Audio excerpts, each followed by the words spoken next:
नमस्कार, खबरें जारी न्यूज 24 पर मैं हूं आपके साथ मकसूद खान। लोकतंत्र का महापर्व कहलाता है चुनाव और 2024 में 18वीं लोकसभा चुनाव के लिए जिन तारीखों का बेसब्री से पूरा देश इंतजार कर रहा था, आज उन तारीखों का ऐलान हो चुका है। देश के मुख्य चुनाव आयुक्त राजीव कुमार अपनी टीम के साथ दोपहर में हाजिर हुए 3 बजे और लोकसभा चुनाव की तारीखों के ऐलान के साथ साथ तमाम चुनावी मुद्दों पर उन्होंने खुलकर बात की। चुनाव आयोग ने देश की 543 लोकसभा सीटों के लिए 7 चरणों में चुनाव कराने का ऐलान किया और चुनाव की तारीखों की जानकारी जाहिर है आप तक पहुंच गई होगी, लेकिन सिलसिलेवार तरीके से आपको बताते हैं कि आपके राज्य में चुनाव कब हैं, कब आपको मतदान करना है और चुनाव आयोग ने दुनिया के सबसे बड़े चुनाव के लिए आखिर किस तरह की खास तैयारियां कर रखी हैं।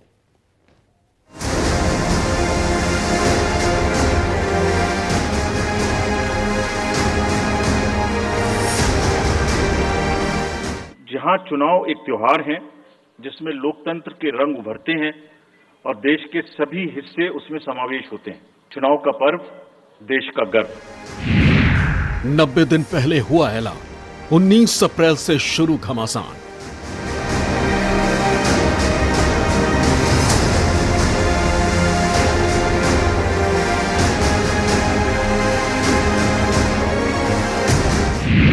चुनाव आयोग की पूरी तैयारी, 2024 में किसकी होगी पारी।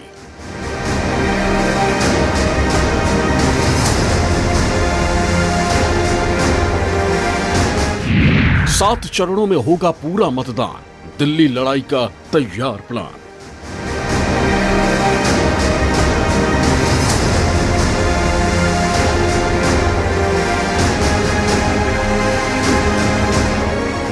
अठारहवीं लोकसभा चुनाव के लिए तारीखों का ऐलान हो गया। 16 जून 2024 को समाप्त हो रही लोकसभा से ठीक 90 दिन पहले चुनाव आयोग की पंचायत बैठी। देश के नए चुनाव आयुक्त राजीव कुमार ने मोर्चा संभाला और देश को लोकतंत्र के महापर्व की शुभकामनाएं देते हुए चुनाव की तारीखों का ऐलान कर दिया। We are fully prepared. So now our request is to all the voters to get inked. Please, the entire team in the ECI is ready to ink the voters. साल 2024 के चुनाव की तारीखों का ऐलान कर दिया गया है। 543 सीटों पर होने वाले ये चुनाव 7 फेज में होगा। पहले फेज का मतदान 19 अप्रैल को और अंतिम फेज का मतदान 1 जून को होगा। साथ ही साथ 4 जून को मतगणना होगी। मतदान से लेकर मतगणना तक कुल 46 दिन लगेंगे। लोकसभा के साथ साथ 4 राज्यों आंध्र प्रदेश, उड़ीसा, सिक्किम और अरुणाचल प्रदेश के विधानसभा चुनाव की तारीखों का भी ऐलान कर दिया गया है। तो 18वीं लोकसभा के लिए 7 चरणों में पूरे देश में वोटिंग करवाई जाएगी। चुनाव आयोग की तरफ से जो शेड्यूल जारी किया गया है, सिलसिलेवार तरीके से आपको बताते हैं 7 फेज कब कब होने हैं। पहले फेज का जो मतदान होगा वो होगा 19 अप्रैल को, जिसमें 21 राज्यों की 102 लोकसभा सीटों पर वोटिंग होगी। पहले फेज में अगर हम स्टेट वाइज बात करें तो पुडुचेरी में 1 सीट, मध्य प्रदेश में 6, अरुणाचल प्रदेश की 2, छत्तीसगढ़ की 1, राजस्थान की 1, त्रिपुरा की 1, पश्चिम बंगाल की 3 सीटें होगी। 1 मिजोरम की सीट होगी। मणिपुर नॉर्थ ईस्ट में भी चूंकि पहले फेज में हो रहा है, 2 मणिपुर की सीटें, असम की 5 सीटें इसमें शामिल हैं, जम्मू कश्मीर की 1 सीट, सिक्किम की 1 सीट, उत्तराखंड की 5 सीटें, नागालैंड की 1 सीट, अंडमान निकोबार की 1 लोकसभा सीट होगी। उत्तर प्रदेश में 8 लोकसभा सीटें, तमिलनाडु में 1 ही फेज में हो रहा है। तमाम जो 39 सीटें हैं वो पहले फेज में कवर हो जाएंगी। लक्षद्वीप में 1 सीट, बिहार की 4 सीटें, 40 आती हैं वैसे बिहार से, महाराष्ट्र की 5 सीटें होंगी 48 में से, और मेघालय की 2 सीटें। ये पहला फेज जो कि 19 अप्रैल को यहां पर इसमें मतदान होगा। अब बारी आती है दूसरे फेज की। दूसरा फेज दरअसल होगा 26 अप्रैल को। इसमें 13 राज्यों की 89 सीटों पर वोटिंग होगी। दूसरे फेज में दरअसल राज्य कौन कौन से, सिलसिलेवार तरीके से इसे समझिए। असम की 5 लोकसभा सीटें शामिल है, कर्नाटक की 14, महाराष्ट्र की 8, त्रिपुरा की 1, बिहार की 5, केरल की 20, यानी केरल में भी एक ही फेज में हो जाएगा। 20 की 20 लोकसभा सीटें इसमें आ रही हैं। 1 मणिपुर की सीट है इसमें। उत्तर प्रदेश की 8 सीटें हैं 80 में से। जम्मू कश्मीर की 1 सीट, छत्तीसगढ़ की 3 सीटें यहां पर होगी दूसरे फेज में। पहले फेज में 1 सीट हो गई थी। मध्य प्रदेश की एंट्री हो रही है यहां पर। 7 सीटें मध्य प्रदेश की रखी गई हैं 29 लोकसभा सीटों में से। राजस्थान की 25 में से 13 लोकसभा सीटों पर यहां पर वोटिंग होगी दूसरे फेज में। और पश्चिम बंगाल की जो 42 है उसमें से 3 लोकसभा सीटें इस दूसरे फेज में शामिल होंगी। अब बात तीसरे फेज की। अगले महीने में एंटर कर जाएंगे। 7 मई को तीसरे फेज का चुनाव होगा। 12 राज्य हैं, 94 लोकसभा की सीटें हैं। तीसरे फेज में जल्दी से अब राज्य समझिए। सबसे पहले शुरुआत असम से होगी। 4 लोकसभा सीटें असम की होंगी, गोवा की 2 सीटें, मध्य प्रदेश में 8 लोकसभा सीटें होंगी, पश्चिम बंगाल की 4 सीट, बिहार की 5 सीट होगी, गुजरात की 26। एक ही साथ गुजरात में भी एक ही फेज में यहां पर वोटिंग हो रही है सारी लोकसभा सीटों पर। महाराष्ट्र की 11 सीटें शामिल होंगी, दमन और दीव की 2 सीटें होंगी, क्योंकि दादर नागर हवेली भी उसी के अंदर में आता है। छत्तीसगढ़ की 7 लोकसभा सीटें होंगी, कर्नाटक की 14 लोकसभा सीटें होंगी, उत्तर प्रदेश की 1 सीट यहां पर रखी गई है, जम्मू कश्मीर की 1 सीट यहां पर रखी गई है। अब बात होगी चौथे फेज की। 13 मई को 10 राज्यों की 96 लोकसभा सीटों पर वोटिंग होगी। चौथे फेज में शुरुआत तेलंगाना से कर लेते हैं। तेलंगाना की 17 लोकसभा सीटों पर वोटिंग होगी, एक साथ ही तेलंगाना को भी रखा गया है कुछ और प्रदेशों की तरह। उत्तर प्रदेश की 13 लोकसभा सीटें होंगी, पश्चिम बंगाल की 8 सीटें इसमें रखी गई हैं, आंध्र प्रदेश की 25 सीटें होंगी, महाराष्ट्र की 11 सीटें होंगी, मध्य प्रदेश की 8 लोकसभा सीटें रखी गई हैं, झारखंड की 4, बिहार की 5, जम्मू कश्मीर की 1 और उड़ीसा की 4 सीटें। उड़ीसा में साथ में विधानसभा के चुनाव भी चूंकि वहां पर हो रहे हैं। 5वां फेज 20 मई को होगा। 8 राज्यों की 49 सीटों पर वोटिंग यहां पर कराई जाएगी। ये 8 राज्य 20 मई को। शुरुआत कहां से होगी? बिहार की बात करेंगे। बिहार 5 लोकसभा की सीटें शामिल बिहार की, उड़ीसा की भी 5 लोकसभा की सीटें इसमें होंगी, झारखंड की 3, जम्मू कश्मीर की 1, उत्तर प्रदेश की 14 सीटें यहां पर होंगी, लद्दाख में 1 सीट यहां पर है, पश्चिम बंगाल की 7 सीटें, महाराष्ट्र की 13 सीटें। ये जो 20 मई की वोटिंग यहां पर होगी। अब 6वें फेज, अब आप एंटर करिए 25 तारीख को। 25 मई को 6वें फेज का मतदान होगा लोकसभा का। 7 राज्यों की 57 लोकसभा सीटों पर वोटिंग होगी। बिहार की इसमें 8 सीटें शामिल हैं, उड़ीसा की 6 सीटें शामिल हैं, हरियाणा की 10। हरियाणा में एक साथ ही यहां पर वोटिंग हो जाएगी 6वें फेज में। उत्तर प्रदेश की 14, दिल्ली की 7 सीटें, सभी 7 सीटें दिल्ली की आ जाएंगी, झारखंड की 4 और पश्चिम बंगाल की 8 सीटें। इस फेज में हरियाणा और दिल्ली में एक साथ यहां पर पूरा चुनाव उनका हो जाएगा। 7वां और आखिरी फेज होगा 1 जून को, जब बाकी जो है वो 8 राज्यों की 57 लोकसभा सीटों पर वोटिंग हो जाएगी। 8 इसमें बिहार की शामिल है, पंजाब की 13 सीटें यहां पर शामिल हैं, ओडिशा की 6 हैं, चंडीगढ़ की 1 सीट यूनियन टेरिटरी है, हिमाचल प्रदेश की 4 सीटें ये भी एक साथ आ जाएंगी, झारखंड की 3, पश्चिम बंगाल की 9 और उत्तर प्रदेश की 13। तो ये 1 जून की वोटिंग के साथ ही जो वोटिंग का फेज है, मतदान का फेज है, वो खत्म हो जाएगा। नतीजे 4 जून को आएंगे। We'll do it in 7 phases, as was done last time. Phase 1 will start from 20th March notification, 5 days from now. And last date of withdrawal would be 30th March and date of poll would be 19th of April. 19 अप्रैल को यहाँ voting होगी और पूरी country में 4 जून को counting होगी। So second phase और first phase में 21 स्टेट्स जाएंगी पोल में। Second phase notification will start on 28th of March and date of poll will be 26th of April. Phase 3 would be from 12th of April and date of poll will be 7th of May. Fourth phase में 18th अप्रैल को gazette notification होगा और date of polling would be 13th of May. Date of counting in the entire country would be 4th of June for all by-elections, for the assembly elections, for the parliamentary elections.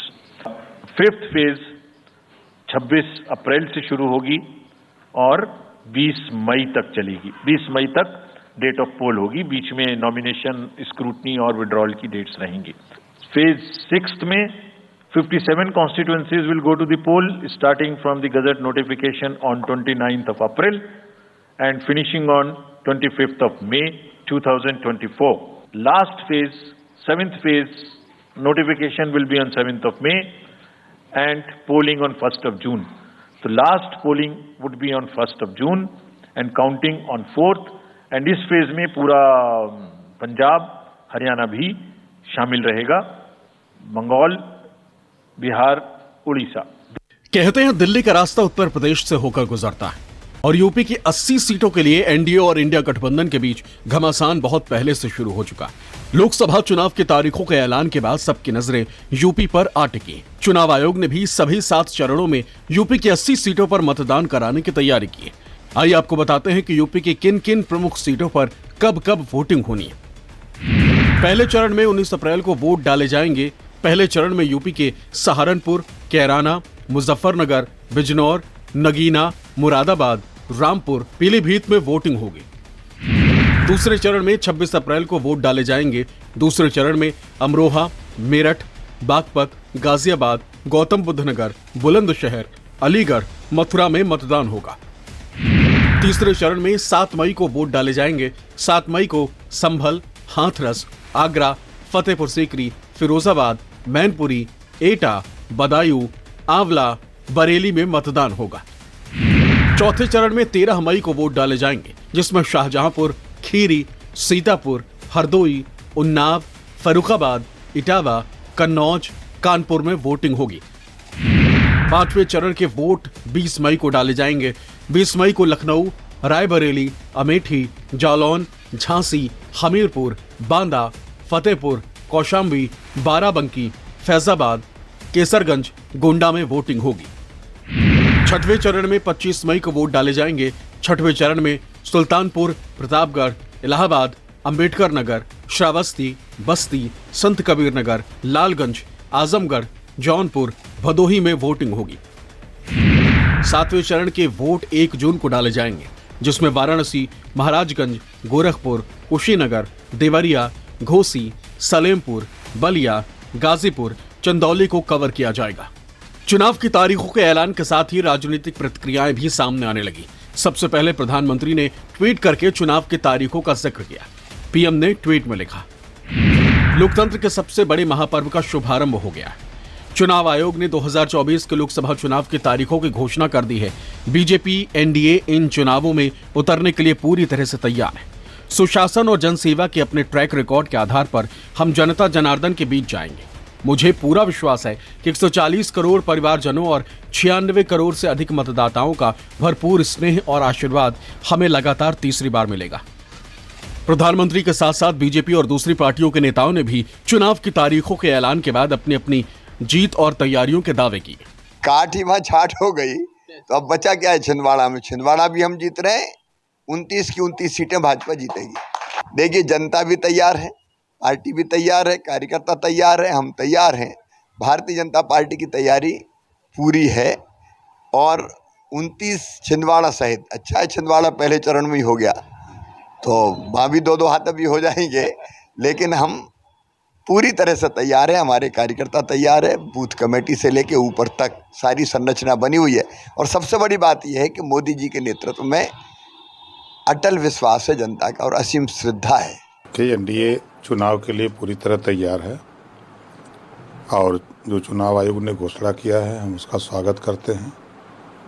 और 4 जून को जब मतगणना होगी तो 400 पार सीटें जीतकर हम लोग एनडीए माननीय नरेंद्र मोदी जी को प्रधानमंत्री बनाएंगे।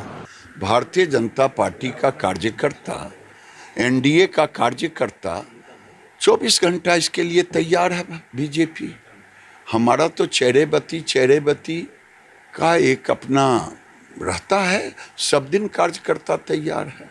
पिछले 10 साल में जो इस सरकार ने किया है उसके खिलाफ जो एक माहौल बना है वो भी बहुत सारे मुद्दे हैं। बेरोजगारी बहुत 45 साल का रिकॉर्ड टूटा है, वो भी एक इम्पॉर्टेंट मुद्दा है। महिला सुरक्षा आप देख रहे हैं, रोज सुनते हैं, रोज देखते हैं क्या हालत है, वो भी एक बहुत महत्वपूर्ण मुद्दा है। किसान जो आज भी दिल्ली के बाहर इंतजार करते हैं दिल्ली में घुसने के लिए, एमएसपी उनका एक बहुत महत्वपूर्ण मुद्दा है।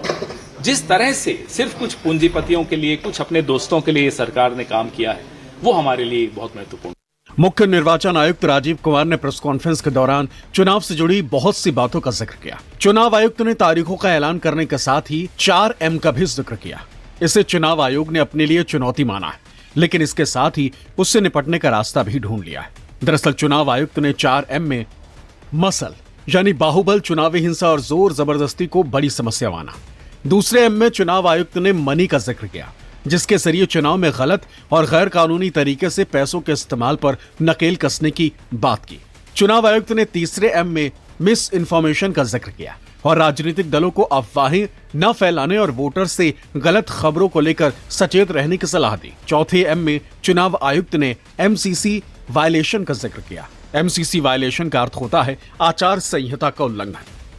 चुनाव आयुक्त राजीव कुमार ने साफ किया कि इन सभी समस्याओं के निपटारे के लिए चुनाव आयोग ने तारीखों के ऐलान से पहले ही तैयारियां कर ली थी और अब से चुनाव आयोग के उल्लंघन करने वालों के खिलाफ कार्रवाई भी शुरू हो जाएगी। मसिल पावर को कंट्रोल करने के लिए adequate number of CAPF would be diploid. 24/7 एक नया प्रयोग हम इस बार कर रहे हैं। वी आर एस्टेब्लिशिंग, हम बिल्कुल डिटरमिन्ड हैं इस बार मसिल पावर को कम करने के लिए। चुनावों में हिंसा का कोई स्थान होना नहीं चाहिए और ब्लड बाथ बिल्कुल नहीं होना चाहिए। धन बल का जो उपयोग है, जो धन का उपयोग है, जैसे बल का उपयोग कुछ राज्यों में ज्यादा है, ऐसे धन का उपयोग भी कुछ राज्यों में ज्यादा है। मिसयूज ऑफ मनी हम नहीं होने देंगे। इसके लिए भी हमने एनफोर्समेंट एजेंसीज को, सब स्टेट्स में एनफोर्समेंट एजेंसीज के साथ बैठक की है।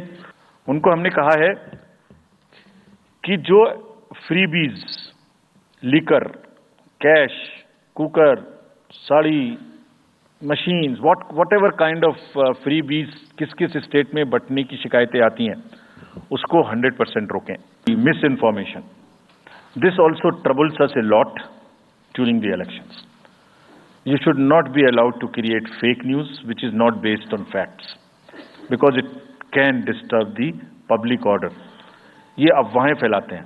तो हमने सबको इंस्ट्रक्शंस दी हैं, किस किस्म का इंस्टीट्यूशनलाइज तरीका किया। ये कुछ इस तरीके की नई चीजें हैं जो इस बार के चुनाव में सबको देखने की मिलेंगी। मैंने मसिल पावर के बारे में भी बताया, मनी पावर के बारे में भी बताया, मिस इन्फॉर्मेशन के बारे में। तो ये जो प्रोसेस है इलेक्शन का, जो आज से शुरू हो रहा है काउंटिंग के बीच तक, जिसमें शोर शराबा, गंदगी की संभावना बनी रहती थी, वो हमारा प्रयास है कि कम से कम हो। उसके प्रति हम बहुत ज्यादा सजग रहें। चुनावी प्रक्रिया का पॉलिटिकल डिस्कोर्स का घटता हुआ स्तर, जिसमें as we call it, it's a plumbing level of the political discourse. अगर हमने सब पॉलिटिकल पार्टीज को बहुत स्ट्रांग एडवाइजरी इशू की हैं। आप पूछेंगे कि एडवाइजरी तो दी, उसके बाद एक्शन क्या होगा, उसका भी जवाब मैं आपको दूंगा। एडवाइजरी इशू की हैं, जो भी पिछले 11-12 इलेक्शंस में, एक्चुअली जो पिछले 5 साल में जितने भी MCC के वायलेशंस होते रहे, उसको हमने इकट्ठा करके एक फाइनल एडवाइजरी दी है। कैंपेनिंग के दौरान please don't try to cross the red line. ये वैसे भी इसलिए जरूरी है that in this digital world जो भी एक बार मुंह से निकलता है उसका रिकॉर्ड तो 100 साल तक के लिए पैदा हो गया, वो बार बार चलता रहता है। So please avoid creating digital memory of bad words which are coming from your mouth. Please be civilised during the election. This is what is our advice. Lok Sabha चुनाव के तारीखों के ऐलान के साथ साथ चुनाव आयुक्त राजीव कुमार ने 4 राज्यों सिक्किम, उड़ीसा, अरुणाचल प्रदेश, आंध्र प्रदेश के लिए भी विधानसभा चुनाव के तारीखों का ऐलान कर दिया। साथ ही 26 सीटों के उपचुनाव की तारीखों का ऐलान भी किया गया। यानी 2024 के आने वाले 90 दिन राजनीतिक माहौल गर्म रहेगा और ताकत जनता के हाथ रहेगी और पूरी दुनिया विश्व के सबसे बड़े लोकतंत्र का सबसे बड़ा पर्व देखेगी। Bureau report, news 24।